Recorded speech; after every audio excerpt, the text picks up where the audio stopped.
คือ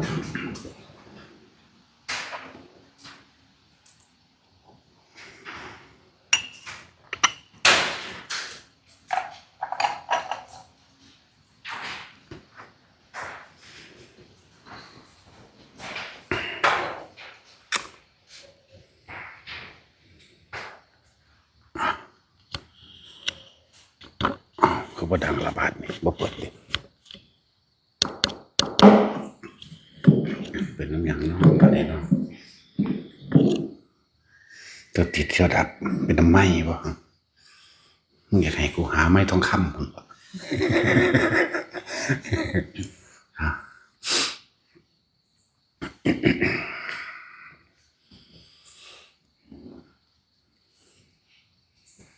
คนเฮาถ้าบ่สร้างคุณงามความดีประโยชน์ต่อสาธารณะคนสาธารณชนหรือกับสัตว์เบิดค่าราคาความเป็นคนบ่ต่างจากสัตว์บ่ต่างจากไก่แต่ละมือพากันบินลงจากค้อนจากหาเคี้ยกินผู้นั้นกินผู้นี้เนาะหาเคี้ยกินไปคำมืดแล้วก็พากันเข่าขอกเข่าค้อนนอนสัตว์ป่าคือหมาป่าครับถึงเวลาออกล่าก็ออกล่าหากินอิ่มแล้วก็นอนสืบพันธุ์ออกลูกออกหลานมากครับออกพากันไปหาอยู่หากินไปเท่านั้นแหละแล้วก็ป่วยมั่งเจ็บนั่นนี่มั่งตายไปมั่งนกก็คือการได้มาเป็นครูกันแล้วครับเฮ็ดหั่งเฮ็ดหยังแต่มันคนกับเฮ็ดเฮือนนั่นแหละเฮ็ดหั่งแล้วก็หาเอาตักแตนแมงบ่งมาป้อนลูกป้อนเต้าพวกลูกเต้าใหญ่ขึ้นแล้วก็เฮ็ดแบบเดียวกันตายไปนะคนมันที่ต่างจากสัตว์ใดก็เพราะว่ามันมีคุณธรรมในการช่วยเหลือแบ่งปัน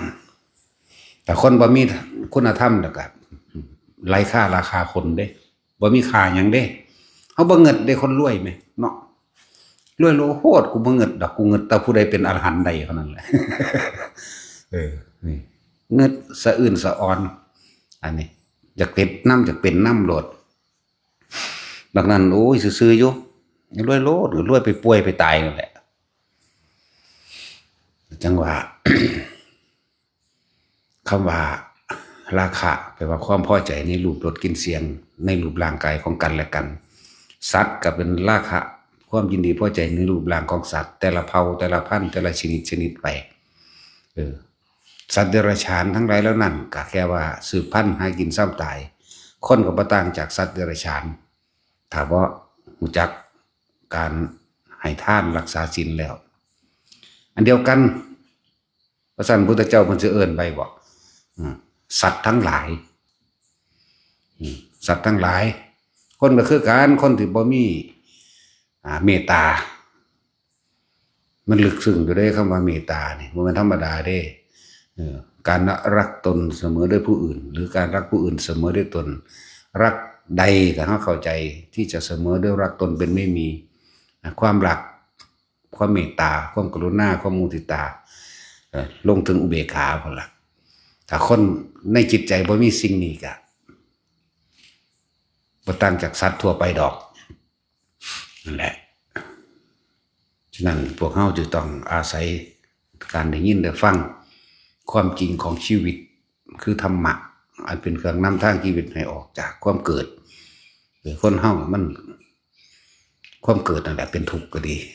ความเกิดเป็นทุกข์ความแก่เป็นทุกข์เนี่ยถ้าบ่เกิดมันก็บ่แก่บ่เจ็บบ่ป่วยบ่ตายนี่ล่ะเนาะนั่นแหละว่าพวกเฮาก็เกิดนำเพราะว่าตัณหาราคะเฮาเองความอยากนี่ความอยากยินดีพอใจในรูปร่างลักษณะท่าทางบุคค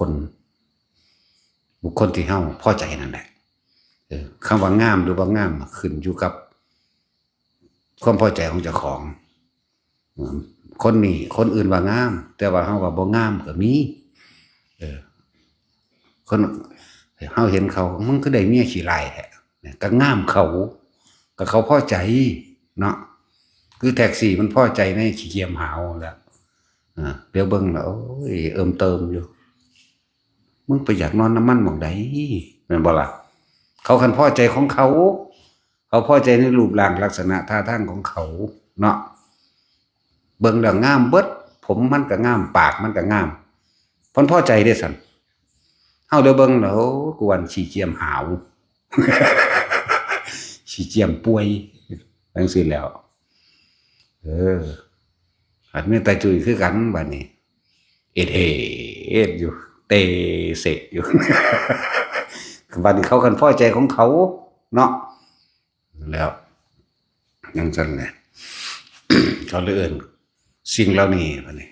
คำโลกใส่แทนคำว่ารักพุทธเจ้าบ่ได้เอิ้นว่ารักเด้ความใคร่ความใคร่อยากเนี่ยบ่ซั่นความใคร่นี่ราคะนี่ใคร่อยากในรูปในรสในกลิ่นในเสียงในสัมผัสทางกายนี่ฝังเข้าไปเป็นรสแห่งกามเหมือนว่านี่เป็นสั้นแต่ว่านี่ทุกคนที่เข้าใจว่ามีความรักคิดว่าได้บุคคลนี้ที่เฮาพอใจเฮามักเนาะที่เฮารักพอใจรักใคร่นี่เฮ็ดจังได๋สิพากันมีความสุขบ่แม่นคำว่าความสุขความสงบหรือสุขสันติต่างๆนี่บ่แม่นแค่ว่าอยู่นํกันเด้บ่แม่นแค่นั้นเด้บ่แม่นแค่ว่ามาหาอยู่หากินได้ออกลูกออกเต้าออกหลานเชิงกันมาได้ลูกได้เต้าได้เคยเจ้าของเก็บให้ได้ป่วยไปน้ำตายไปน้ำอันนั้นแหละบ่ต่างจากสัตว์เด้ล่ะนะแม่นบ่ล่ะแล้วบ่ได้ต่างจากสัตว์คือไก่นี่แหละยามเช้าก็พาลูกบินออกจากห้างโตนลงขบลงค้อนเคี่ยกินกูกุกบ่ได้ต่างกันเลยบางตัวไปหาอยู่หากินก็ถือยิ่งถือขาตายจ้ำนั่นบ่ล่ะคนก็บ่ต่างกันเด้ออกไปหาอยู่หากินก็ไปพิษไปเถียงกันนั่นนี่ตีกันแข่งขาหักกลับมาฆ่ากันตายกลับมาก็มีบ่ต่างกันแต่คนจึงจะต่างจากสัตว์เพราะว่ามีคุณธรรมนั่นเองสัตว์มันก็คือคนสัตว์เดรัจฉานคือคนนั่นแหละบอกเวลาไก่มันปกป้องลูกมันเวลามีอันตรายเหยี่ยวนกอินทรีงูหรือสีเชฟไม่งอดก็ตามปกป้องกันเนาะใช่หรอคนก็คือกันนั่นแหละแต่สิ่งทั้งหลายมันก็อาศัยกำลังอาศัยสิ่งเหล่านั้นแต่ว่าคนที่มีคุณธรรมอาศัยบารมีธรรมเจ้าของเองอาศัยบุญเด้เป็นเครื่องปกป้องที่เป็นความที่พิเศษพวกนี้แต่ว่าเราต้องเฮ็ดไปเรื่อยๆเด้เหมือนเพิ่นว่าคนที่มีบุญตกน้ำบ่ไหลตกไฟบ่ไหม้ฆ่าก็บ่ตายบ่ถึงข้าวตายก็บ่ตายนะ ในตำราในตำนานต่างๆก็มีหลายอยู่เด้ล่ะเห็นบ่คืออีหยังล่ะพระศิวลีก็อยู่ในท้องแม่7 ปีว่าซั่นปาโธคันบ่ตายแล้วก็พระอีหยังพัทธะอีหยังนั่นน่ะปะตักเขาเอาแม่ไปเผานี่นั่นเพราะว่าบุญที่เพิ่นสร้างไว้เด้เห็นบ่ล่ะเขาเอาแม่เพิ่นไปเผานี่ตายแม่ตายตอนลูกอยู่ในท้องบ่ตายพายังล่ะลืมชื่อเพิ่นแล้วไฟเผาใหม่มาฮอดบางท้องมันอุ้งปุ้งหรือเก่าอยู่บ่ใหม่แข้งขาเนี่ยใหม่มากุ่นหมดแล้วเหลือตั้งแต่ในคันเท่านั้นซับปะเลอก็เอาไม้เหล็กแหลมไปแทงแตกปุ๊เด็กน้อยนั่นฟงออกไปข้างอยู่ต่อใหม่นะอีกผู้หนึ่งกันไปข้างตกลงหญ้าคาพอดีเลยนี่ผู้สองผู้สามคือพระศิวลีจังซี่นั่นแหละอีกพระอีกองค์นึงกับพระหิยะรุจิริยะนี่แหละที่ปาคาบไปนั่นนะไปกับคนใส่เป็นลูกเศรษฐีเป็นคนใส่ไปเมินตกน้ำลงปลาใหญ่กืนกินเลยที่กืนกินลงไปกับพุ่นไปนอนอยู่ในท้องแม่ท้องปลาพุ่นในท้องแม่พุ่นไปตกอยู่เมืองพระราชสีอย่างพุ่นละหรือเมืองอย่างละเรซาลีอย่างพุ่นละเศรษฐีนั่นก็ซื้อปลามาเศรษฐีนั่นพอดีกับบ่มีลูกพาท้องปลามาแล้วกันพอดีได้เด็กน้อยอันนั้น ก็บ่ให้ได้ยิ้มเฉยอยู่นั่นแล้วนั่นสิ่งที่ปกป้องคุ้มครองเฮาได้มากที่สุดคือกำลังธรรมบารมีธรรมแล้วสร้างเฮาเคยปกป้องรักษาชีวิตผู้อื่นให้ความช่วยเหลือชีวิตผู้อื่นให้ทั้งอาหารให้ทั้งยารักษาโรคให้ทั้งเครื่องนุ่งห่มให้ทั้งที่อยู่อาศัยตลอดทั้งอาชีพการงานหรือปกป้องคุ้มครองบ่ให้เกิดอันตรายบ่ล่ะคนทั้งหลายพวกเรานี่ก็เลยได้รับการปกป้องรักษาก็อาศัยการกระทำของตนเองเด้แม้นเทวดารักษาก็เพราะว่าตัวเองเคยซอยเทวดานั้นไว้บ่แม่นเอิ้นเอาเทวดาก็รักษาได้จริงแต่ว่าคนซุมื้อนี่เอิ้นเอาเลยแหมแบบเจ้าของบ่มีความดีความงามอีหยังคือมาขอเอาโลดจังซี่นะเขาบ่ให้ดอกจิตใจที่บริสุทธิ์จิตใจที่เป็นศีลจิตใจที่บ่เคยคิดทำลายเบียดเบียนผู้ใดเบิดเลยทั้งคนและสัตว์ให้เสียชีวิตและทรัพย์สินจิตใจที่มุ่งมั่นในการช่วยเหลือสรรพสัตว์นี่แหละจึงบอกว่าเมตตากรุณามุทิตาอุเบกขาอยู่ในนี้คำว่าศีลนี่บ่แม่นแค่ว่าสิไปเว้าสั้นๆว่าเจตนาในการบ่ฆ่าสัตว์ตัดสินมันบ่มีเลยในนี่ตัวมันบริสุทธิ์แท้บ่มีความคิดในการอยากทำลายเบียดเบียนผู้ใดนี่ต่างหากตัวที่มันมาปกป้องคุ้มครองเฮาเอง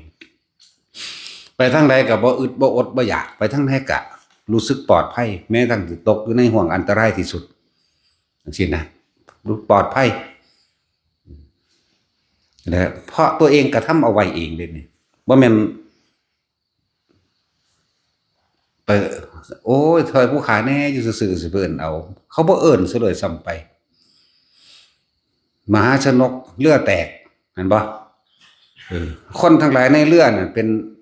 500 600คนนั่นเอิ้นหาพ่อหาแม่มั่งเอิ้นหาสิ่งศักดิ์สิทธิ์มั่งเอิ้นหาพูดผีปีศาจที่เคยเอิ้นหาพระอินทร์พระพรหมเอิ้นหาเทพเทวดามาซอยแต่ว่ามหาชนกบ่เอิ้นไผเรือกำลังสิล่มตายแล้วบ่รอดแน่กินข้าวยัดข้าวนั่นเขามีปัญญาเห็นบ่ล่ะยัดข้าวอิ่มเรียบร้อยแล้วไปเอาเสื้อผ้าที่มันเป็นผ้าปานๆหยาบๆดอกเอาไปจุ่มน้ำมันก๊าซตัดมากองข้อนี่ซุปเป็นแขนแล้วผ่าพันตัวเองพร้อมใช่ป่ะเห็ดมันเป็นผ่าสี่เหลี่ยมนี่ทับเข้ามาปาดของข้อนี่จากวันปาดนี่ไปเอาซุปหัวได้เทน้ำมันลาดตัวเองเบิดตนเบิดโตมันกินเขาอิ่มแล้วได้จังเห็ดเลือกก็คอยเอียงลงนะได้กระดานอีกอันนึงนะอุ้มกระดานไว้ค่อยๆขึ้นกระโดงเลือกปลาฉลามมันมาหากินคนตีตกน้ำโดดข้ามไปก็แผ่นกระดานมันบ่สนใจตัวมันเหม็นมันขิวน้ำมันที่มันอาบตัวนั่นปัญญาเห็นบ่ทางออกทั้งหลายแล้วนี่มันก็คิดออกของมันเองเพราะว่าเคยช่วยเหลือปกป้องบุคคลผู้อื่นเอาไว้ได้บ่แม่นเทวดาดลบันดาลบ่แม่นไผเพราะว่าการสั่งสมสติธรรมปัญญาธรรมการสั่งสมของเจ้าของเองได้เลยมันเกิดความเคยชินในการที่ช่วยเหลือปกป้องตนเองคือตนแลเป็นที่พึ่งของตนนี่มันซึมเข้าไปคุยไปเด้มันเลยเฮ็ดให้คิดออกว่าเฮาต้องซอยตัวเองเฮาบ่ต้องไปอ้อนวอนขอร้องให้ผู้ใดมาซอยเฮานี่แหละคำว่าตนแลเป็นที่พึ่งของตนอันนึงก็ดีสิ่งที่เพิ่นสั่งสมเพื่อสิถ่ายทอดมาให้พวกเฮาสืบตามนะพวกเฮาสิคิดบ่ออกบัดนี้บ่มีหยังบ่ได้ทุกข์บ่ได้ยากพอปานใดดอกบ่ฮอดขีดตายดอกมาวัดมาว่าก็มาขอของดีขอบางทีก็มาท้าทายแต่แน่กิ่งบอกเลข3โตดูซั่นโอ้ยอีพี่ปอบบักหาใดก็มึงคือกันนั่นแหละบอกเลข3โตดูซั่นนั่นแหละเป็นตาสั่งว่าซั่นแล้วก็อีหานี่บางคนมันหังมาท้าทายแต่ว่าเป็นพระหลานหอให้เบิ่งดูสิมันเป็นตะตีนถีปากก็อย่างนี้เด้ โอ้ยมึงก็ฟังกูไหนไปหยังมึงจังมึงมาหาโคตรพ่อโคตรแม่มึงหยังเนาะเอ้ยนี่ผีปอบ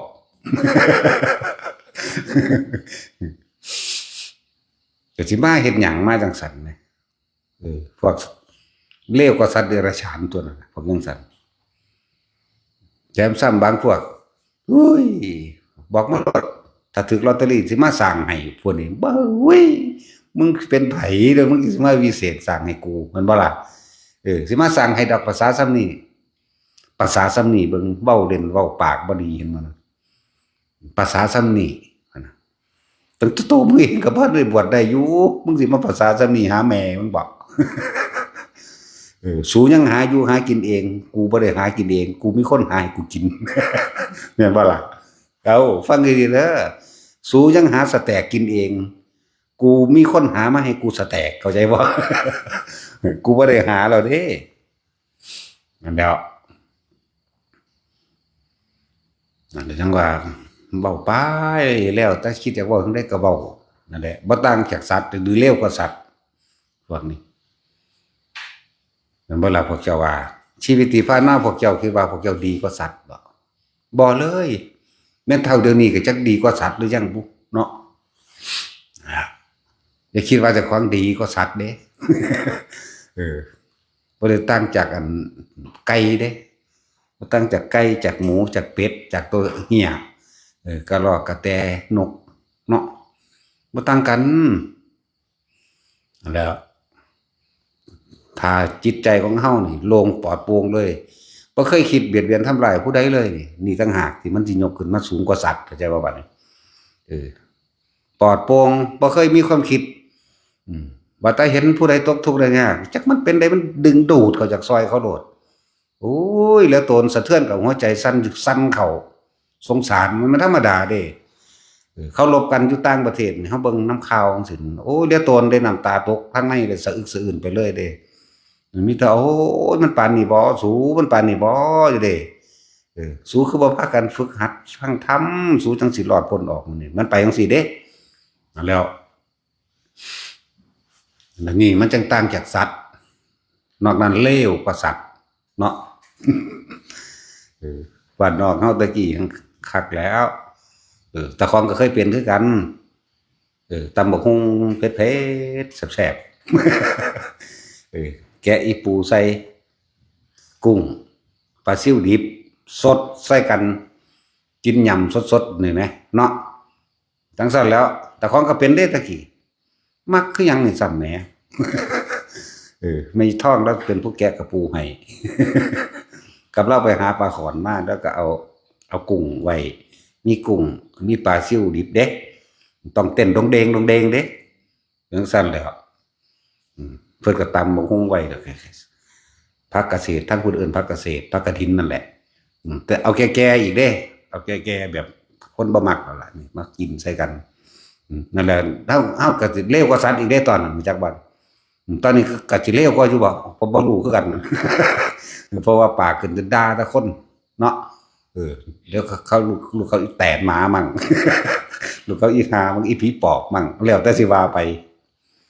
นั่นแหละบัดนี้เฮาลองกันเอาสู้ว่าเอาคนนี่มาเธอกินผู้ชายเป็นอาหารนะเนาะ ลองเอาคนมาเนี่ยมาก่อยคือกุ้งนี่มั้ยคนเต้นตะกี้ว่ากุ้งเต้นมั้ยแต่สินเจ้าอยากกินบ่พวกปลาซิ่วดิบเพิ่นเต้นอยู่พวกกุ้งดิบเฮาก็เอาผู้หญิงผู้ชายมันใจผ่าออกคนใส่ข้าวคั่วหัวหอมซอยลงไปสดเนาะคนเต้น ตะกี้ว่ากินกุ้งเต้นนะเฮาก็สิเปรียบเทียบเบิ่งดูตะกี้เลวบ่ล่ะโหดเหี้ยมบ่ซั่นบ่ได้คิดได้ว่าเขาสิเจ็บสิปวดสิแสบสิร้อนก่อนสิเข้าปากยำมันตายเนาะนั่นแหละปลาเผาเต้นดงๆเลยล่ะปลาคอตัวนั้นก็เลยปลาคอปลาขาวปลาสูตร ถิ่มใส่ไฟเลยเด้มันดิ้นออกมันเจ็บมันปวดเนาะมันสั่นล่ะเฮาสิต่างจากสัตว์หม้องใดล่ะหรือเลวกว่าสัตว์นั่นแหละเป็นวงจรให้มันถ้าเฮาจะพ้นออกจากปฏิจจสมุปบาทเหตุปัจจัยทั้งหลายที่สัตว์มันเวียนว่ายตายเกิดเวียนไปกินกันไปกินกันมากินกันไป ต้องมีคุณธรรมเท่านั้นต้องปฏิบัติธรรมเท่านั้นนอกนั้นบ่มีทางออกอยู่ซื่อๆสิออกบ่ได้บ่มีทาง มันมีทางก็แล้วกันไก่ที่เฮาขามันก็ขาเฮามาก่อนปลากุ้งหอยที่เฮากินมันก็กินเฮามาก่อนนี่ไหมแล้วก็สัตว์ทั้งหลายที่บ่เคยเกิดเป็นไซโลหิตกันเป็นมารดาบิดาญาติไซโลหิตลุงป้าอาซึ่งกันบ่มีเด้เป็นเบิดเลยหนูที่เฮากินดีบ่ดีก็เป็นเคยเป็นปู่เป็นย่าเฮาหรือเป็นพ่อเป็นแม่เป็นผัวเป็นเมียกันมาก่อนมันบ่ธรรมดาเด้มันเป็นจังซี่มาตลอดนั่นแหละตราบใดที่บ่ละราคาตามนั้นเฮาก็เวียนว่ายตายเกิดต้องรับเบิดทุกเม็ดทุกอย่างนกมันไปหากินหนอนนั่นบ่ล่ะหนอนมันก็เคยกินนกทั้งสั้นแหละไผสิเชื่อบ่เชื่อก็ตามเนาะความเชื่อบังคับกันบ่ได้ความคิดบังคับกันบ่ได้นะเชื่อบ่เชื่อก็ตามเกิดแล้วต้องแก่ ต้องเจ็บต้องปวดต้องป่วยเกิดแล้วต้องตายบ่เชื่อก็ตามมึงหนีบ่พ้นมึงหนีดอกกูบ่เชื่อดอกเกิดแล้วสิว่าตายนั่นน่ะกูบ่เชื่อดอกมึงก็ตายคือเก่าหรือบ่เชื่อก็สร้างหิแม่มึงเด้เนาะซั่นล่ะคำว่ากรรมคือหยังนี่เข้าใจว่าโดนบันดาลเด้คนทั้งหลายเนี่ยโดยเฉพาะที่บ่ได้ยินฟังธรรมพระพุทธเจ้านี่เข้าใจว่าเทพโดนบันดาลเทวดาโดนบันดาลพระอินทร์พระพรหมพระเจ้าพระเจ้าพ่อพระเจ้าแม่ทั้งใดสิมาโดนบันดาลเห็นบ่ล่ะอินทร์พรหมทั้งใดสิมาโดนบันดาลมันจะเป็นพระอินทร์พระพรหมได้บ่ถ้าบ่มีเมตตากรุณามุทิตาแม่นบ่ล่ะผู้สร้างคนนี้โดนบันดาลขาขาดเนี่ยมันสิโดนบันดาลอยู่มันบ่ได้เจ้าของได้เฮ็ดเองนั่นแหละคิดเบิ่งดีๆเด้อพวกเฮาบ่ต่างจากไก่เด้หากินกลางค่ำกลางคืนนั่นแหละก็ขึ้นค้อนบิดนอนผู้ท่านหากินเป็นกะไปตุ่มอยู่น้ำปีกแม่นั่นแหละเนาะอย่างสั่นอีดีเริ่มหากินเป็นเองแล้วก็คอยหาออกนี่ไปเอาผัวเอาเมียใหม่เอาไปเรื่อยนะนั่นแหละสัตว์บางชนิดก็เอากันไปเลยคือหมาคือไก่คือเป็ดนะนกบางชนิดกันเป็นคู่นี่มันยังพอมีศีลก่อนหนึ่งอยู่พอได้เป็นแนวสืบมาเกิดเป็นคนในจักน้อยนั่นแหละหลายประเภทแต่สิบอกมาเยอะแยะต่างจากสัตว์มองใดเดี๋ยวนี้พระสันพุทธเจ้าสิบอกร่วมไว้บอกสัตว์ทั้งหลายนี่มันเป็นธรรมดาเทวดาก็เอิ้นสัตว์คนก็เอิ้นสัตว์เดรัจฉานก็สัตว์นรกก็เอิ้นสัตว์ที่พ้นจากสัตว์ไปแล้วคือพระอรหันต์ประเภทเดียวนอกนั้นยังมีความเป็นสัตว์มากน้อยต่างกันนั่นแหละพระอนาคามีก็เป็นสัตว์จากว่า25%เด้พระสกิทาคามีเป็นสัตว์50เป็นอริยะ50อริยะอยู่ดอกแต่ว่าความเป็นสัตว์คือความอยากหน่อยมันยังมีอยู่อริยะแปลว่าผู้บ่เบียดเบียนอยู่แล้วล่ะแต่ว่าความเป็นสัตว์หมายถึงว่าตัณหายังมีอุปาทานยังมีหังคนละตัณหากับคนอยากนิพพานอยากได้อรหันต์แต่ว่าเป็นตัณหาอันเป็นของละเอียดอยากถึงความบริสุทธิ์ถิ่มตัวอยากตัวเดียวก็จบสำหรับมันเพราะว่าศีลมันรองรับไว้แล้วโสดามีความเป็นสัตว์อยู่ 75% นี่นะเทียบพ่อเข้าใจถามเจ้าของเบิ่งว่านี่พวกเฮาต่างจากสัตว์มันได้วะตื่นเช้าขึ้นก็ย่องยางออกหากินเนาะพวกหากินกลางคืนก็บ่ต่างจากหนูเด้พวกหนูพวกบาง เห็นว่าแท็กซี่พวกงูบางชนิดก็ออกหากินกลางคืนเด้พวกงูทำท่านมันได้ออกหากินกลางคืนเนาะงูเห่าบ่ได้หากินกลางคืนเด้เขานอน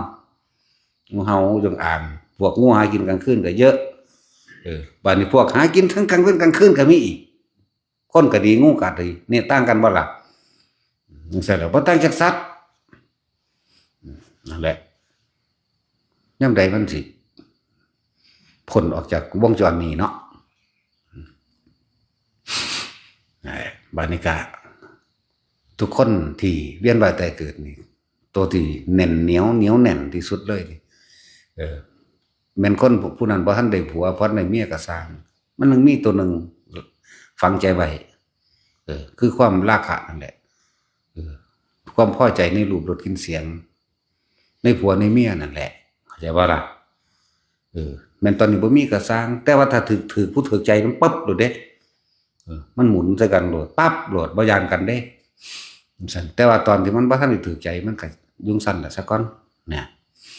แต่คือบ่หาทางออกจากตัวนี้ให้เจ้าของบัดนี้ถ้าว่าผู้บ่ทันมีผัวมีเมียก็ดีเนาะ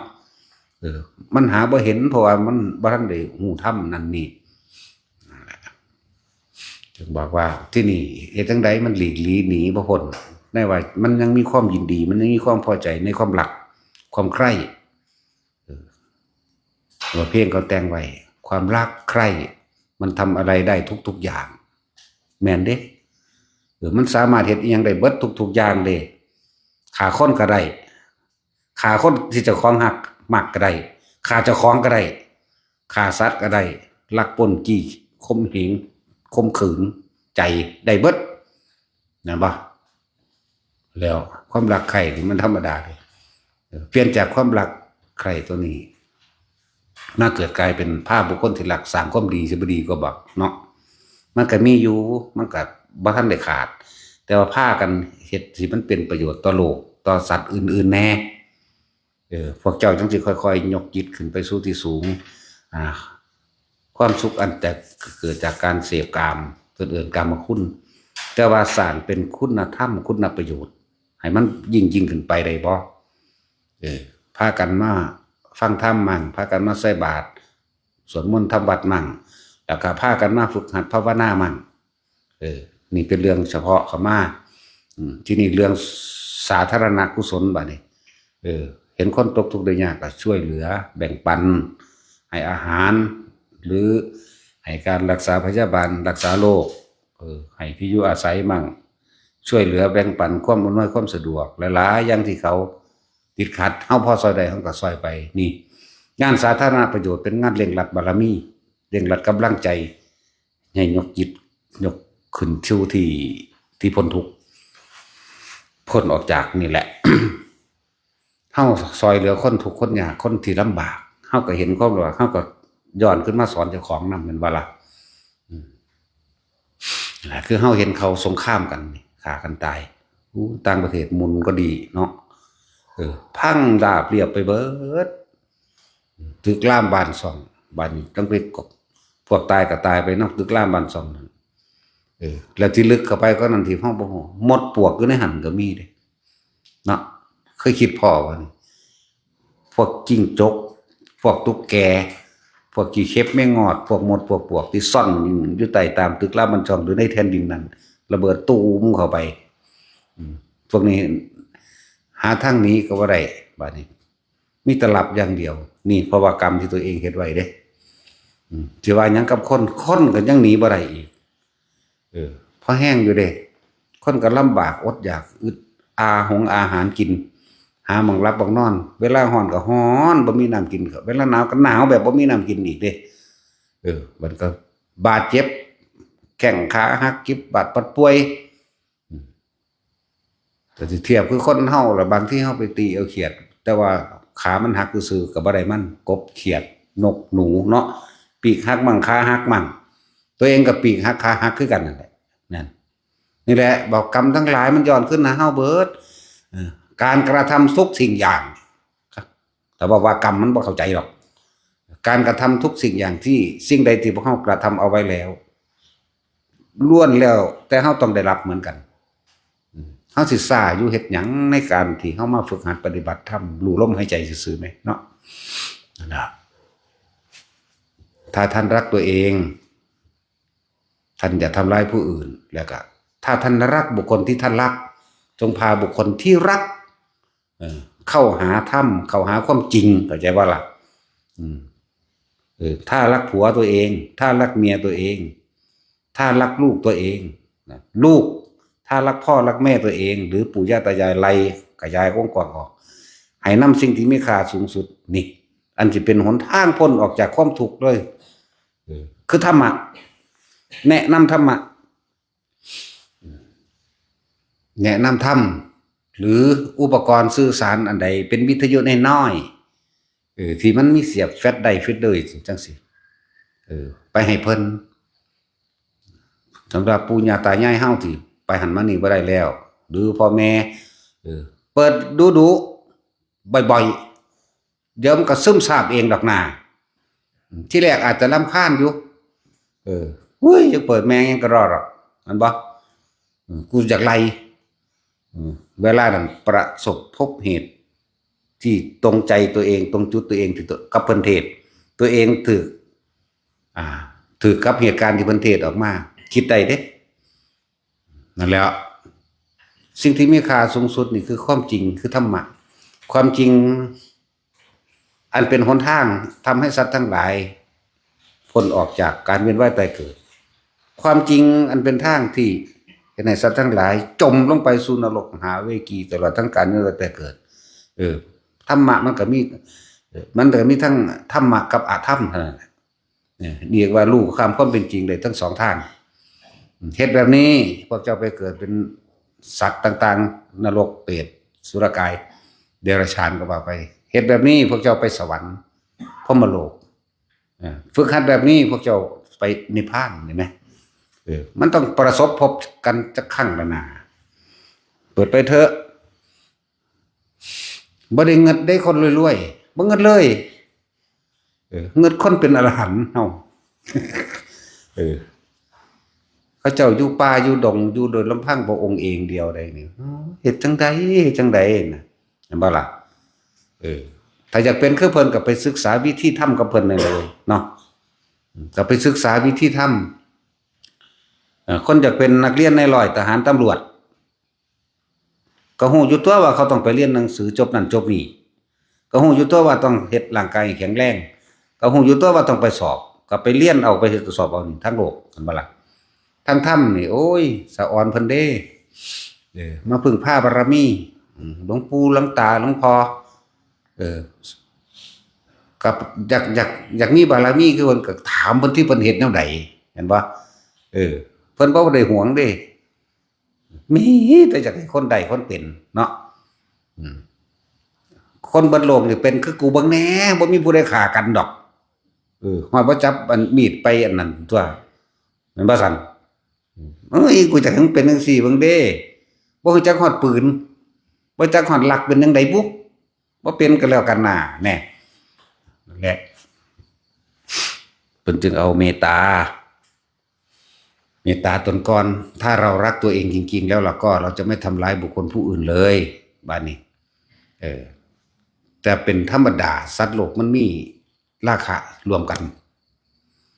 ที่นี่ก็ถ้าท่านรักบุคคลที่ท่านรักจงพาบุคคลอันเป็นที่รักนั่นแหละเดินทางเขาแสวงหาธรรมความสุขนั้นจึงจะค่อยๆคืบคลานไปเป็นนิรันดร์นะบ่ล่ะเอาศาสตร์นี้เฮาทำตะบุญรวมกันเห็นบ่ทำบุญทำทานรวมกัน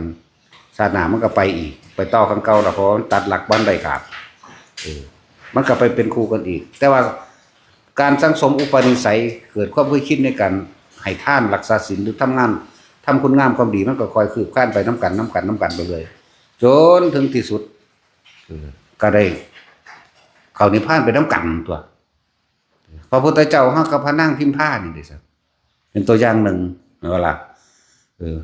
พระมหากัปปินะกับพระนางอโนชานี่เด้สร้างตั้งแต่แนวดีๆมานำกันสร้างแล้วกับพระมหากัสสปะกับพระนางภัตตกาปิราณีนี่เขาจะสร้างมานำกันเด่นถึงจะไม่ได้อยู่ร่วมกันแต่เขาทำกิจกรรมอันเป็นกุศลธรรมร่วมกันเด่นแต่ก็พ้นไปทั้งคู่เลยถึงสันติบทพร้อมกันอีกน้ำกันสร้างนั้นอีกถ้าห่วงกันก็สักจูงชักชวนกันมาสร้างบุญสร้างกุศลตัวเนาะถ้าเป็นห่วงกันถ้าหักกันจริงๆมันนะถ้ารักกันจริงๆนั่นนะมันเฮ็ดจังได๋ได้กูก็ถิ่มมึงบ่ได้มึงก็ถิ่มกูบ่ได้ก็พากันเข้ามาตัวแต่ว่าถ้าผัวไผมันบ่เอาร่างกับป๋าแม่มันโลดเมียไปก็คือกันถ้ามันบ่เอาร่างกับป๋ามันโลดมันบ่อึดดอกหาเอาผู้ใหม่นั่นผู้ใหม่ที่มันมีความเห็นเดียวกันนี่เนาะมึงพอนี่ฝามาหลายแล้วเด้มึงบ่เอาน้ำกูบ่กูไปเอาผู้อื่นเนาะตัดสินจะเอาหาเอาจนว่ามันได้คือเจ้าของคิดตัว ว่าสั่นสิบอกบ่ปลาแม่มงโลดมีประโยชน์ดอกหาอยู่หากินซ้ำไก่นี่บ่ต่างจากไก่แต่สิซอยเหลือคนแน่นนี่ใส่หัวมันหยังถ้ามันมีมันไม่เหยียบหัวเฮาตัวเด้มันไปหั่นเด้พวกจังซั่นนั่นแหละถ้าพวกบ่รู้จักช่วยเหลือแบ่งปันบุคคลผู้อื่นโดยไม่หวังสิ่งใดตอบแทนอย่าเอามันสิพาเฮาจมลงนรกถ้าผู้ใดอันผัวเป็นสั่นกับแปลผู้ใหม่ ยากแมงหยังมันสิบาปจำใดเดี๋ยวนี้ผีมันอยู่ที่ใจที่เฮาสิสละออกตัวเฮ็ดเพื่อผู้นั้นผู้นี้ไปตัวผู้หญิงก็ไปหาผัวใหม่ผู้ชายไปหาเมียใหม่ ก็มันตัดท่านใดๆเข้าใจบ่นี่เรื่องราคามันยังมีอยู่นี่เห็นบ่นี่แต่สิออกมากูก็ยังอ่านหาเอาใหม่แต่ว่าหาเอาที่ไปทำบุญร่วมกันเข้าใจบ่นี่เอาที่ความเห็นเดียวกันศรัทธาเสมอกันได้ศรัทธาเป็นมีความเห็นรวมกันว่าตรงกันแล้วก็จาคะมีความเสียสละหยังก็บ่ขัดบ่แย้งกันเห็นบ่นี่ศีลจาคะปัญญาจักว่าก็ว่าไปนั่นแหละศรัทธา4อย่างนี่ไปรวมกันจังซั่นตัวศรัทธาศีลจาคะและปัญญามีความเห็นตรงตามความเป็นจริงเหมือนกันแต่ว่าเฮ็ดจังไดนี่มันปากันบ่ทันได้แต่ว่ามันมักอยู่นี่จักว่านี่เอามันก็เป็นสันอีหลีเด้ว่าซั่นเว้าความจริงโลดอย่ามาทำทานั่นนี่หลายเท่าไผก็เลยเนาะธรรมะอยู่แต่กูก็มักคือกันอันนั้นเนาะ ก็มักป่ามากกับป่าไว้แต่ท่านบ่ดีก็หาผู้ใหม่เนาะเอาผู้ที่มันมีความเห็นศรัทธาเสมอกันเข้าใจบ่นี่มีความเชื่อมีความเห็นลงตัวกันนะมีความเห็นว่าโลกสัตว์โลกเป็นไปตามกรรมอย่างว่าทุกสิ่งทุกอย่างกระทำที่พวกเฮากระทำไว้ล้วนแล้วถ้าเป็นวิบากกรรมที่เฮาต้องรับเพราะว่าเฮาเฮ็ดเองมันบ่ทันได้แม่นว่าล่ะจังตัวบ่ต้องตัวเจ้าของหรอกต้องยอมรับตัวเองกูยังจักเชิงอยู่จังสิก็ไปหาอันผู้บ่มีความเห็นเดียวกันแต่มันก็บ่เชิงเบิดมือดอกว่าตัดสินเจ้าเก่าเบิดมืออยู่บ่ ก็บ่ลงความเห็นเดียวกันได้ไปฮอดยามไปวัดแล้วก็ปั๊บนำกันโลดตัวมื้อนั้นเอาหยังไปมื้อนี้เอาหยังไปก็ปั๊บมาโลดตัวแม่นบ่ล่ะเนี่ยนี่เขาเอิ้นศรัทธาเสมอกันมันก็มานำกันตัวมันนั่นสิเป็นไปดอกจาคะก็เสมอกันบ่ขัดบ่แย้งกันเด้พระมหากัปปินะพระนางอโนชาแต่ผัวท่านหน่อยเมียหายนั่นเขาบ่ได้ขัดแย้งเรื่องวายบ่ให้ท่านเด้กูไปให้เพิ่นหยังหน่อยแท้เอามานี่นั่นไปพวกนั้นขี้ที่ว่าเด้ไปเฮ็ดแนวอื่นไปหามาผู้เมียก็เอาอันนี้ก็แซ่บเด้อเจ้าค่ะอันนี้ก็อร่อยเด้อนี่เด้อผ้าเช็ดมือเช็ดปากมีแล้วก็ยังผ้านี่เนื้อนุ่มๆก็ยังเว้าไปอีกอยู่นั่นแหละแต่สุดท้ายแบบชาติสุดท้ายเขาจะก็มาเกิดเป็นพระมหากัปปินะกับพระนางอโนชาผู้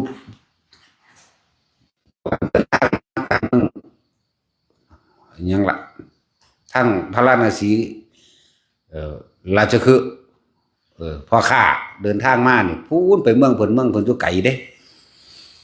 หรือถามข้าวอยู่เรื่อยบ้านเมืองพวกเจ้ามีอีหยังเป็นกรณีพิเศษอยู่บ่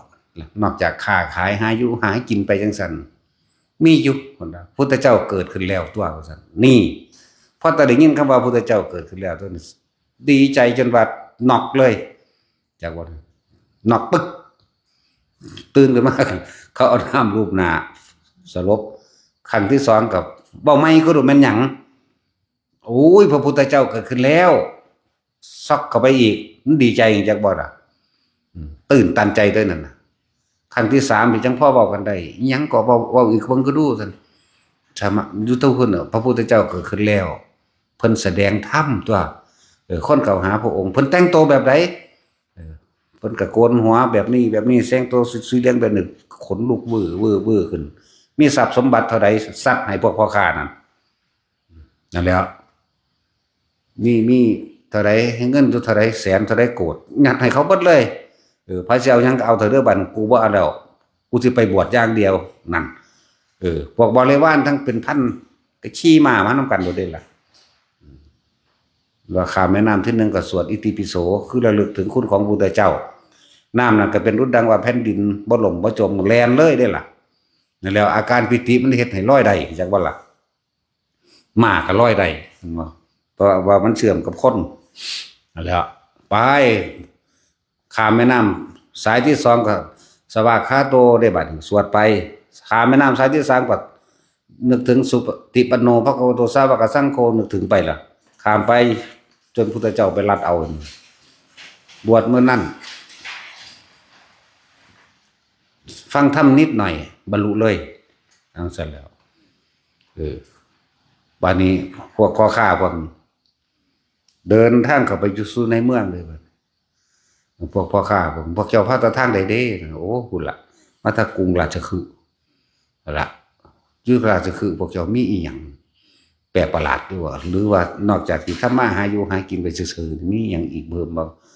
โอ้อยู่พุ่นกับพระพุทธเจ้าเกิดขึ้นแล้วตัวเรียนวันกันนอกเหมือนกันสลบเหมือนกัน3 คนคือกันเด้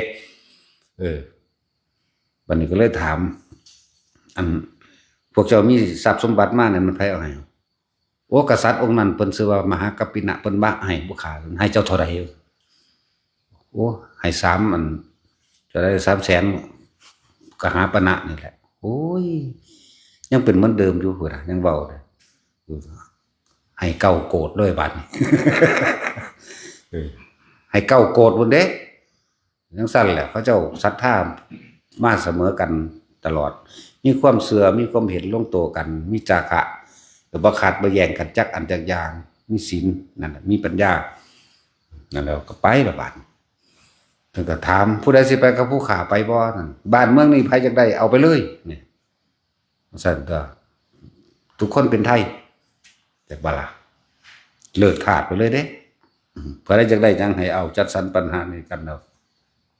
พวกนี้ก็ขี่รถม้าพระมหากัปปินะเพิ่นขี่ม้าพวกผู้ชายนี่คล่องอยู่แล้วไปเลยพวกนี้ขี่รถม้าแต่งกันอีลุงตุงนั่งขึ้นรถ ไปน้ำกันเป็นพันขึ้นพันคือกันเลยล่ะข้ามแม่น้ำสายที่1กับอิติปิโสภควาแม่น้ำสาย2แม่น้ำสาย3ไปเพิ่นกับเขาบวชเดี๋ยวบวชแล้วก็บ่โดนบ่นานเคยจะกับบรรลุอรหันต์เมื่อบรรลุอรหันต์แล้วพระมหากัปปินะตั้งเล่นอยู่ใต้ห่มไม้ห่มบกนี่แหละเพราะว่าสบายเด้สบายเด้สุขจริงเนาะสุขจริงแนวภาษานั้นว่ามันบ่ได้ตรงตามตำราอะไรดอกหน้ากูบ่เคยสบายปานนี้จักเทื่อกูบ่เคยโล่งโปร่งปานนี้จักเทื่อเพิ่นอุทานจักว่าล่ะเพราะว่าหยังสมัยเพิ่นเป็นพระราชากษัตริย์อยู่นั่นทหารก็เป็นหมื่นคอยอารักขาความเป็นอิสระในการก้าวย่างในการสิเข้าห้องน้ำห้องในการสิไปหันไปนี่กินนั่นกินนี่มีตั้งแต่คนคอยหุมคอยล้อมไว้นั่นบ่ล่ะบ่ได้บ่มีหยังสิปลอดโปร่งปานนี้เพิ่นเลยว่าสบายเด้สบายเด้นิพพานังปรมังสุขัง แต่ก่อนตะกี้มีแต่ตัณหามาอุบล้อมไว้แต่ว่าตอนนี้บ่มีอีหยังมาของเกี่ยวกับกูอีกแล้วในความอยากได้อยากดีในภาระต่างๆปลดภาระแล้วสบายเด้สบายเด้จังว่านั่นแล้วคนก็เอาไปฟ้องพุทธเจ้าว่าเพิ่นอวดนั่นนี่นะก็พานํกันนั่นแหละแต่ว่าเป็นภิกษุบวชบ่ทันได้ฮู้ว่าผู้ใดบรรลุหยังนะพุทธเจ้าก็เอิ้นมาถามเพิ่นสิรับรองให้ว่าผู้นี้เป็นอรหันต์แล้วนั่นแหละเรื่องจังบอกว่าถ้าเฮามันยังตัดบ่ได้หาเอาผู้ใหม่ หาคนที่มันมีความเชื่อเดียวกันความเห็นเดียวกันศรัทธาจาคะจังว่ามีศรัทธาเสมอกันมีจาคะเสมอกันมีศีลมีปัญญาก็ว่าไปถ้าสิให้มันเสมอจริงๆแล้วมันบ่เสมอดอกแต่ส่วนที่เสมอได้คือศรัทธาความเห็นตรงกันเรื่องศีลบ่เสมอกันก็สร้างอันนั้นเมียเป็นพระโสดาบันผัวเป็นนายพรานก็ยังมีแน่สิว่าศีลเสมอกันได้จังใดมันอยู่กันบ่ได้ดอก แต่สิเว้าเรื่องแม้กระทั่งว่าพระนางพิมพากับพระโพธิสัตว์เฮานี่ปัญญาบ่ได้เชี่ยวกับพระพุทธเจ้าเด้ล่ะ ปัญญาวันเสมอแต่ว่ามีความเห็นเสมอกันมีศรัทธาเป็นหนึ่งเดียวกันมุ่งมั่นสู่จุดหมายเดียวกันพุทธเจ้าเฮาปรารถนาพระสัพพัญญูโพธิญาณเห็นบ่ผู้นี้ก็ขอให้เป็นครูให้คอยไปหนุนเจ้าได้บ่นี่แน่ผู้นั้นเพิ่นมองเห็นแล้วเด้ในศาสตร์นั้นเพิ่นภาวนาจนเข้าถึงสังขารุปเปกขายานได้แค่เพิ่นสิตัดใจเข้าสู่พระนิพพานกับพระพุทธเจ้าที่บังกรเข้าได้เลยแต่ว่านี่เห็นแล้วบ่เข้าเห็นบ่มันธรรมดาเด้นั่งสุมิตานี่คือพระนั่งพิมพาสุมือนี่แหละเห็นพระพุทธเจ้าทำนายให้แล้วก็เลยมาขอดวงมีดอกไม้อยู่8 ดอกเลยแบ่งพระพุทธเจ้าองค์นั้นครึ่งนึงมาแบ่งพระสุเมธาดาบทองค์4 ดอกแล้วก็ขอรวมนี่แล้วจังซี่แล้วมันนังมีมากดอกหาให้มันได้คือกันจังซี่ถ้าบ่คือปลาแมงรถเนาะแท็กซี่ก็คืออยู่เด้มันมาทางเดียวกันอยู่เนาะเห็นป่ะนั่นแหละมันมาทางเดียวกันอยู่มันค่าหนีเดี๋ยวนี้ ท่านจากบวชอยู่แต่วันเป็นหนีเพราะว่าเรียนสูงปวดเนาะปูไว้ว่าได้เรียนสูงได้แต่กูเฮ็ดหน้าเก่งส่งลูกกูเรียนจบเบิดได้เป็นเจ้าเป็นนายเนาะสั่นแล้วปูไว้เป็นขี้ขาดละดีแล้วมันจังบ่เป็นหนีสั่นแล้วมันก็มีความเห็นศรัทธามาทางเดียวกันอยู่แต่มาจังสี่ก็มารวมกันนั่นแหละฝึกหัดไปน้ำกันเลยจากบ้านละถ้ามันพูดถึงว่าถ้าผู้ใดมันบ่มาทางเดียวกันปลาแมงโลดเด้อแล้วเขาอีห้าได้ก็ตามแล้วเขาอีพี่ปอบได้ก็ตามปลาเลยอย่าไปเงิดสิพากันจมลงไปเห็นหยังกระดอดจังหน่อยมันหนีตัวนี้บ่ได้ไหมต้องยอมรับบ่ได้เกี่ยวกับเท่าแนวมื้อนี้เท่าหังตัณหาราคะหนักหังหนาเนาะเพราะฉะนั้นผู้เฒ่ามันก็บรรลุเบิดตัวแต่มันละได้แท้ไหมแม่นว่าซั่นลูกผู้นั้นผู้นี้เพราะมันหาผัวหาเมียให้ซับตัวเนาะตอนคือบ่ว่าอุ้ยไปบวชเป็นอรหันต์นี่พอซะเป็นหยังหำคือบ่ว่าเนาะแม่นว่าเราพวกเจ้าว่าเอาลูกผู้นั้นเป็นหยังมันเด้แน่แม่พันธุ์มันก็ดี ดูงัวให้ดูหางว่าซั่นเด้ดูนางให้ดูแม่เนาะไปพุ่นเด้จังซั่นตัวมีแต่หาให้เขาซ้ำแต่สิตายมานั่นเดี๋ยวเบิ่งลูกหลานนั่นนี่แล้วเหลียวมาเห็นเมียอีห่านี่แต่มึงเอาผัวใหม่กูมาหักคอมึงพุ่นได้มันจังสิไปเป็นผีมาหักคอมึงอยู่นั่นแล้วมันบ่ได้แม่นความรักเด่นมันเป็นความเห็นแก่ตัวเนาะไก่เขาเอาไม้ลงไปหยัง95แล้วโอ้ยมันเกิดคิดบ่ออกปานนั้น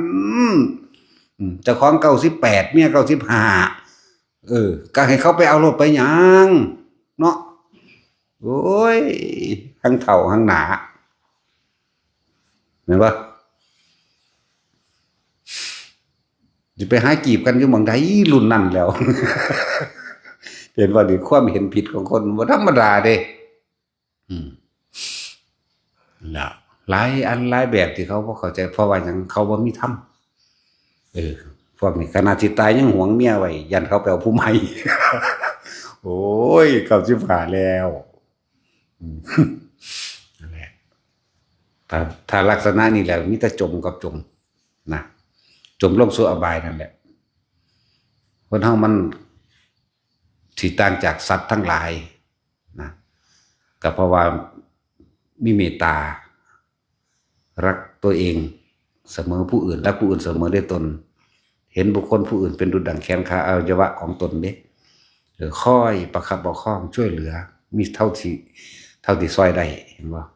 มีอาหารพอได้แบ่งปันก็แบ่งปันไปให้ทานจาคะสละออกมีหมักม่วงมีหมักคงมีหมักมีหมักเลนจีมีหมักเลนใยมีหมักฟักทองหมักนะมีนั่นมีนี่ก็พ่อปันกับปันใดมีเข่าพ่อปันกับปันใดมียารักษาโรคนั่นนี่หรือมียาพาราแก้ปวดหัวแน่ก็เอาให้กันซะยาแก้ปวดหัวยาแก้ปวดแขวเขาบ่มีเงินไปหาหมอก็พาเข้าไปแต่มีพอใจให้ได้ก็จ่ายให้จะว่านี่ตั้งหากแนวมันสิยกตัวเองขึ้นออกจากคำว่าสัตว์ จากคำว่าเห็นแก่โตวนี่ได้ล่ะปานในภาคผู้ใดบางคนน่ะมีเมียว่าดี มีเมียเห็นแก่โตวไปซอยหัวมันหยังตะสั่งตัวอีนี่ว่าเด้มันเป็นมาแต่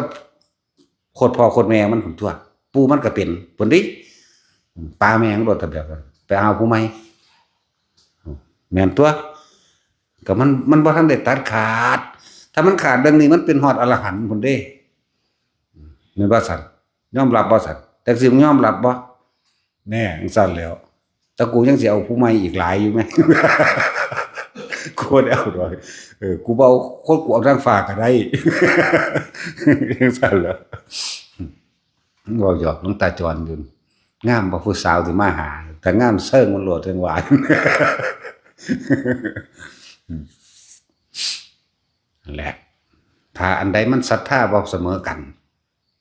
นะมีความเชื่อความเห็นต่างๆบ่เสมอบ่ลงตัวกันเลิกเสียเวลาเขาจะบ่ผู้ใดผู้หนึ่งสิล้างดึงกันลงสู่อบายภูมิมนุษย์สัตว์นิรยโตนี่หมายถึงคนที่มีร่างกายเป็นมนุษย์แต่ว่าจิตใจความโลภความเห็นต่างๆเรียกว่าสัตว์เดรัจฉานเลิ่นมนุษย์ที่มีใจเป็นสัตว์นรกเวลาโมโหจะขานี่เข้าใจบ่นี่คนพวกนี้ขาแม่งระนาดแล้วเด้จังมันยังนิดๆหน่อยๆนี่ละเอิ้นว่าพวกมนุษย์ใจสัตว์นรกเป็นแบบนี้มันก็เลวกว่าสัตว์แล้วเด้บาดนี้มนุษย์สเปโตเห็นยังก็อยากได้โลภ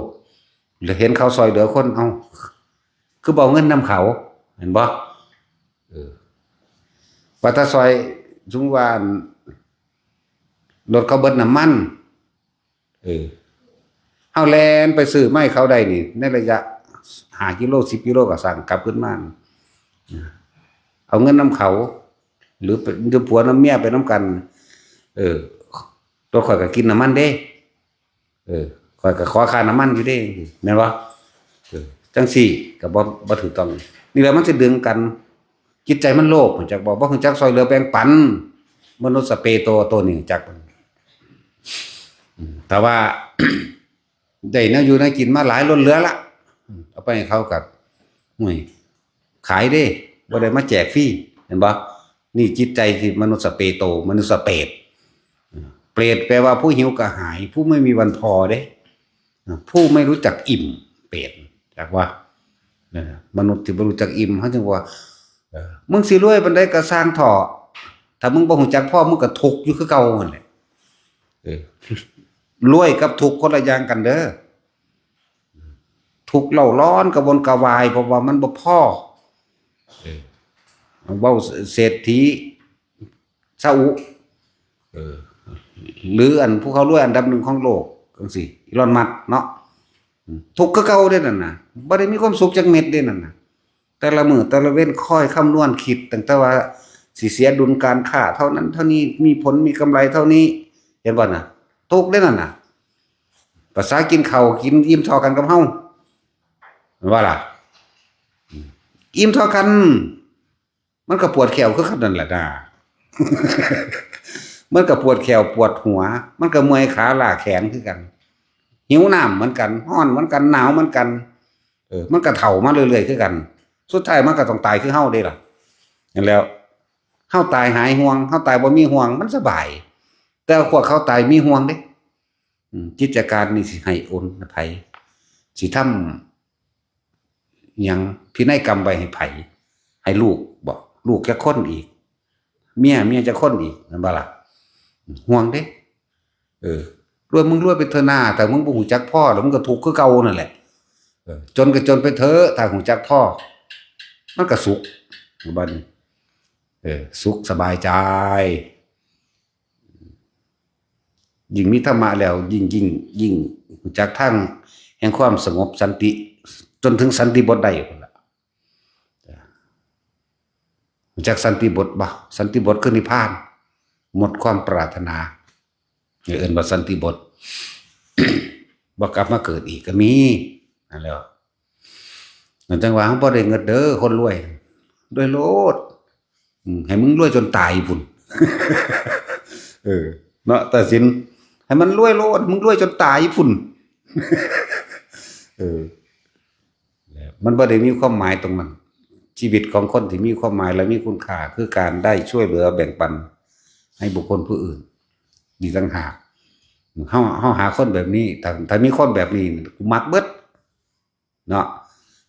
บ่ได้เกี่ยวกับรูปร่างหน้าตาเด้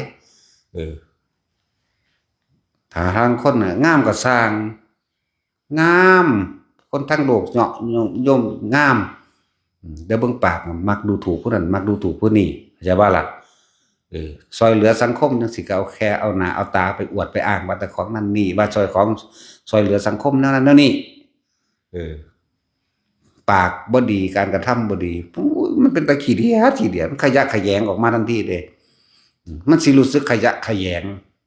เป็นอีหยังที่น่ารังเกียจยิ่งกว่าแมงบ่งขนอีกเป็นตะขี้เดียดก็แมงบ่งหานอีกเนาะมันซวยแล้วจักแมงบ่งขนบ่เด้นี่เป็นขยะแขยงเด้ทั้งนั้นหรือว่าเฮาเป็นรับความเห็นดังนั้นมันแผ่ออกมาหาเฮาแล้วมันเป็นตาสร้างโลดเนาะหังบ่สร้างดอกเลยโตนอยู่แต่ว่าหังบ่อยากอยู่ใกล้มันสิเสียดป้าบเข้ามาโลดดอกจักว่าเสียดป้าบพวกนั้นน่ะเข้าใจไหมคำว่าป้าบมันสิแท้งเข้ามาโลดเด้มันรู้จักโลดเด้โอ้ยพวกเสแสร้งแกล้งทำนั่นบ่พวกมีเจ้าเล่ห์ม่านยามันออกมาจากข้างในเฮาหูจักโลดดีตัวเขายังคอยแนะนำความนั้นความนี้อยู่เนาะนั่นแหละมันหูจักอยู่เบิ่นว่าหูจักจีไล่ดังเมบเนาะปากบักใหญ่สิสุดเป็นเปิดขึ้นมาไฟบักใหญ่อยู่ข้างขวานี่ก็สร้างหัวหยองหัวหยองๆนายใหญ่ๆเปกึ่งฟึ่งอยู่กับช้างรูปร่างลักษณะหน้าตาแต่ว่าจิตใจเขาดีอย่างว่านี่มักซอยเหลือมักแบ่งปันเว้าบ่ค่อยดูถูกเหยียบยามกันแหน่บ่เคยเสียแสงแกล้งกระทำในการช่วยเหลือแบ่งปันบุคคลเรียกมักแบบนี้เด้นี่มันมีความรู้สึกว่าดึงดูดเข้ามาเด้เนาะแต่อีอันว่ารูปร่างหน้าตางามๆโอ้ยขยะแขยงอยากบอกถ้าแบบนี้เดี๋ยวเป็นตะดมอยู่ถ้าอันกึ่งฟึ่งนี่ก็สร้างมันดอกหรือว่าเอาแท็กซี่แบบนี้โอ้ยปัดว่ามึงของมึงงามมันนั่นแหละกวนฉีกเยี่ยมป่วยเหลืองเติมอยู่กูโอ้ยมันจังนอนน้ำหม่องใดมึงก็เบิ่งหน้ากูเลยโอ้ยแต่จากหัวคือยังจะคือกันสั่นแล้วแต่ว่าอันอีกผู้หนึ่งคือจะกึ่งฟึ่งวะมันจะคนลักษณะกึ่งฟึ่งวะเบิ่งนี่ตาค้อนเด้อ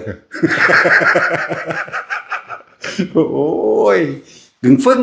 โอ้ยอีหยังกะหมูขี่อีนั่ง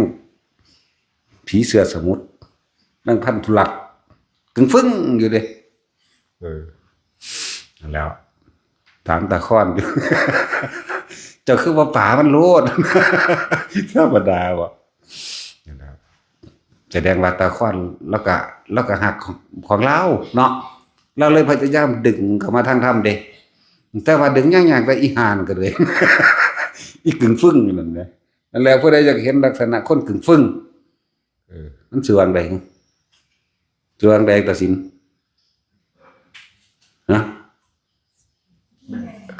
ฮะยังก็เสือแมมบูอีกึ่งฟึ่งมันบ่เป็นเสือแมมดอกโอ้ยแมมว่าซั่นกวนกินตลาดบ่แม่นถึงเม็ดครับโม่กระดันคืออยู่กินตลาดบางโม่แตกโม่กระดันปุ๊บเบี้ยวๆแต่แล้วบ่ได้ว่าเคยเห็นกึ่งฟึ่งไปเบิ่งแบบนั้นเทียบเอาแต่คนแล้วก็มาของลาวเนาะแต่คนแล้วก็เอาเมียมาหลายคือกันเด้คือกันกับไผดอกว่าแล้วก็เอาผู้นั้นปลาผู้นี้เอาผู้นั้นปลาผู้นี้ บาดสิถึงที่บาดจะตายไปตายได้น้ำอีหยักกับหมูขี่โอ้ยคือฟึ่งอยู่เป้ากับบาปอยู่เป้ากับเสียงกับพวกเป็นตะฟังดอกเนาะจังมันเป็นจังไงนะผู้ใดหูจักลักษณะกึ่งฟึ่งให้ไปถามมึงคนนั้นเนี่ยตะกอนนั่นแหละเราหักเด่นหูจักบ่เราหักเมียเราก็หักตัวเองพร้อมแล้วก็หักเมียเราพร้อมเราเลยดึงกันเข้ามาสู่ธรรมะแล้วก็คอยยังกันได้แต่ว่ากับพิษกันอยู่ดอกปองแป้งไปพิษกับพิษจากให้เขาดีกันแหละสมนามันเลยตั้งแต่หักเรื่องนั้นหักแพงหลายสมนามันป่วยบางทีมันฆ่าตะเล่นจิ้มตัวแล้วครับหนีป่าแล้วผู้ขาเห็นว่าเด้หนีป่าเมียมามือหนึ่งมาหอดสี่แยกรถติดไฟแดงเพิ่นติดกล้องวงจรปิดเพิ่นก็ต่อใส่โทรศัพท์เลย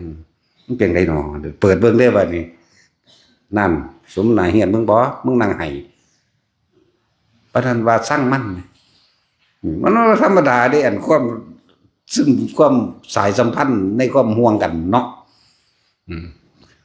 แล้วมาไฟแดงที่สองก็จอดเบิ่งอีกเด้ใกล้ๆกันนั่นแหละโอ้ยปานนั้นลูกทิ่มมันเลยเด้ซั่นเด้ทิ่มจังไดเดี๋ยวนั้นห่างกัน5 กิโลนี่นะไฟแดง1ไฟแดง2เปิดอีกแล้วใครตัวทั้งขับรถทั้งเบิ่งนำบัดอยู่ธรรมดาแต่เป็นตะหักคือพอเล็กไปหน่อยใครอยู่ได้เนาะอันนี้มันเป็นคือเห็ดตะปูอยู่แม่นตะปูอื่นนะนี่เป็นตะหักทั้งสองได้นี่เนาะมันเป็นคือเห็ดตะปูนี่แม่พวกเจ้าเคยเห็นเห็ดตะปูวะสั่นแล้วอันนั้นจะคืออีหยังบ่ถึงฟึ่งอยู่ยังเบาขึ้นก็สวกเสกเวกโอ้ยจังเป็นหยังนั่นแหละถ้าเฮาหาคนนั้นจริงๆเฮาก็ต้องพยายามดึงเขามาให้เขามาสู่ธรรมะให้เขาไม่เห็นความจริงมาฝึกมาหัดปฏิบัติไปน้ำกันก็มันตัดบ่ทันใดนี่เว้าความจริงทุกคนตัดบ่ทันใดนี่ถ้าตัดได้มันก็เป็นพระอรหันต์ตัวเนาะก็เลยต้องประคองกันมาประคองกันมาจังซี่แหละใส่ความรักนี่แหละมาสร้างบุญสร้างกุศลไปนำเนี่ยเคลือบแฝงไปด้วยบุญกุศลตัวทั้งสั้นแล้วแต่มันยากแล้วก็ป่ามันถ้ามันบ่มาอีหลีถ้ามันด่าพระด่าเจ้าป่าเลยเด้อแต่ก็ตามถ้าผู้ใดดูถูกในพุทธศาสนาในพระพุทธในคำสอนพุทธเจ้าในพระธรรมในพระสงฆ์เลิกเลยอย่าไปเอาเสียเวลาคืออย่างนี้เด้สักมื้อนึงมันสิดึงเฮาคอยลงไปนำจากบ่นี่เต่ามันเองยังบ่หักตัวเองแต่เฮาหักตัวเองเฮาก็ต้องหนีจากมันตัวหาเอาผู้ใหม่เนาะหาเอาผู้ใหม่ก็บ่แม่นว่าสิตัดก็พากันยกขึ้นไปทั้งพุ่นตัวก็สร้างที่มันสูงขึ้นกว่ากันตัวแม่นบ่ซั่นดีกว่าจมลงไปมั้ยคือเทวทัตกับกินจมานุเวกาเขาก็เป็นผัวกันเมียกันมาตลอดแล้วก็เคยมาเป็นเมียพระโพธิสัตว์พุทธเจ้าเฮาพร้อมเด้ล่ะแล้วดึงแล้วดึงอีกในสุดท้ายแล้วหาวิธีฆ่าเล่า2ตัวแล้วก็ยังป่าแต่มันก็ไปเอากระบักโจรขาดมันนี่ล่ะแน่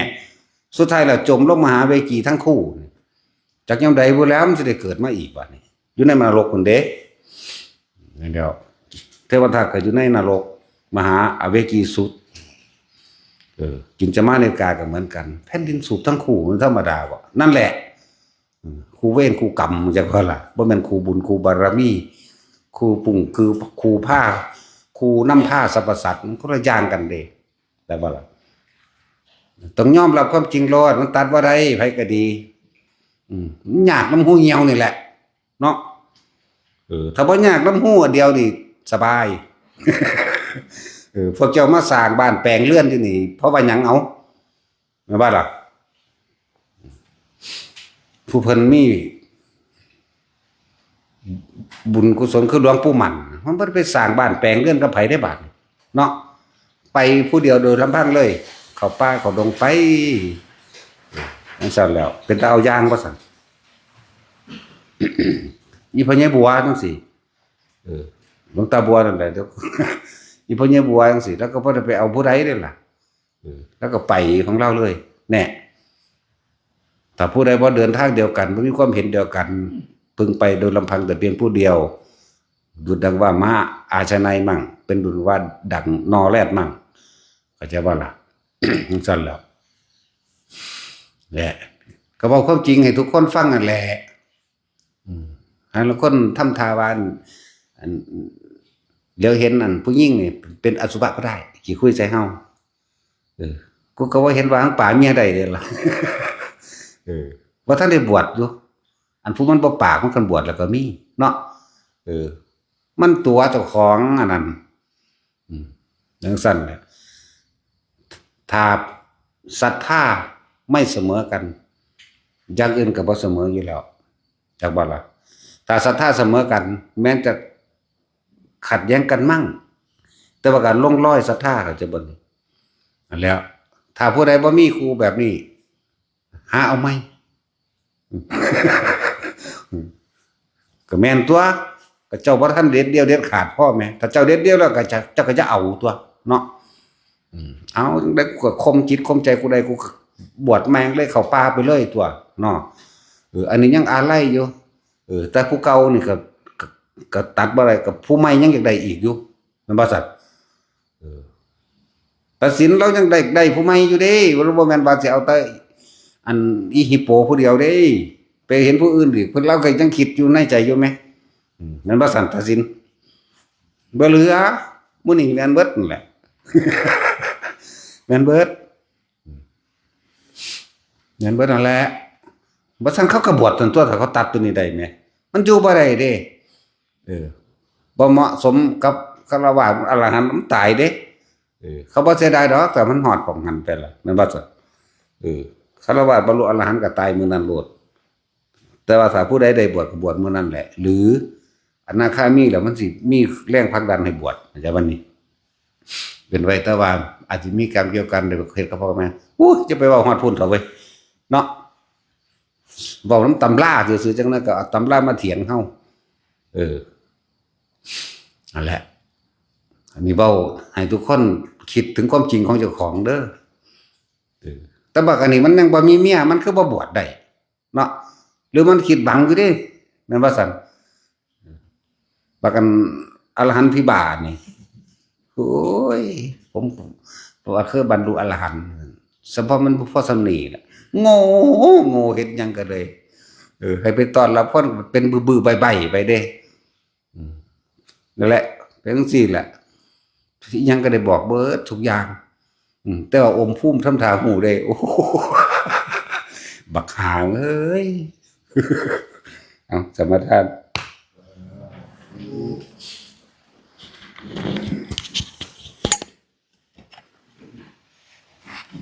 นะโมตัสสะภะคะวะโตอะระหะโตสัมมาสัมพุทธัสสะนะโมตัสสะภะคะวะโตอะระหะโตสัมมาสัมพุทธัสสะนะโมตัสสะภะคะวะโตอะระหะโตสัมมาสัมพุทธัสสะนะหังภะคะวาอิมาภะคะวาตะภาวัง อัตตะภาวัง หากัน หากัน ปริจจชา ป มิ ริยาจามิ ข้าแต่องค์สม ข้า เด็จ แต่องค์สมเด็จ พระผู้มีพระภาคเจ้าผู้เจ พระ ริญ ผู้มีพระภาคเจ้าผู้เจริญ ข้าพุทธเจ้าทั้งหลาย ข้าพุทธเจ้าทั้งหลาย กายถวายชี ข วิ อ ต มอบกายถวายชีวิต แด่องค์สมเด็จ แด่องค์สมเด็จ สัมมาสัมพุทธเจ้า พระสัมมาสัมพุทธเจ้า ข้าพุทธเจ้าทั้งหลาย ข้าพระพุทธเจ้าทั้งหลาย อาราธนาบาร ข มี ออาราธนาบารมี พระพุทธเจ้าทุกๆพระองค์พระเจ้าพระพุทธเจ้า พระ ทุกๆพ ป ระอง ฏิ ค์ เจกับพระพุทธเจ้าทุกพระองค์ พระธรรม พระธรรม และพระอริยสงฆ์ และ ทั้งห พ ลา ระ ย อริยสงฆ์ทั้งหลาย ครูบาอาจารย์ ครู ทั้งหลา บาย อาจารย์ทั้งหลาย สืบกัน สื มา บไปมา มีพ่อแม่ครูอาจารย์ พ่อแม่ครูบาอาจารย์ หลวงตาบัวยานสัมปันโนเป็นที่สุด ขอพระบุญญาณสัมปันโนเป็นที่ ข สุ อ ด ได้โปรดยกจิต ขอได้โปรดยกจิต ของข้าพเจ้าขึ้น ข สู่ อ ภาวะ ข้าพเจ้าขึ้นสู่ภาวะ พระกรรมฐานทั้ ทั้ง40 พระ ทัศ กรรมฐานทั้ง40ทัศ พระปิติทั้ง พระ 5 ปิติทั้ง พ ห้า ระวิปัสสนา พ ญา ระ ณทั้ง วิ 9 ปัสสนาญาณทั้งเก้า มาบังเกิดปรา อง ก ค์ ฏ มาบังเกิดปรากฏ ในกายถวาย ในกายถวาย ในวจีถ ใน วายว จีถวาย ในมโนถวาย ในมโนถวาย ของข้าพุทธเจ้า ของข้าพุทธเจ้า การบัดเดียวนี้ น้ำการบัดเดียวนี้เถิด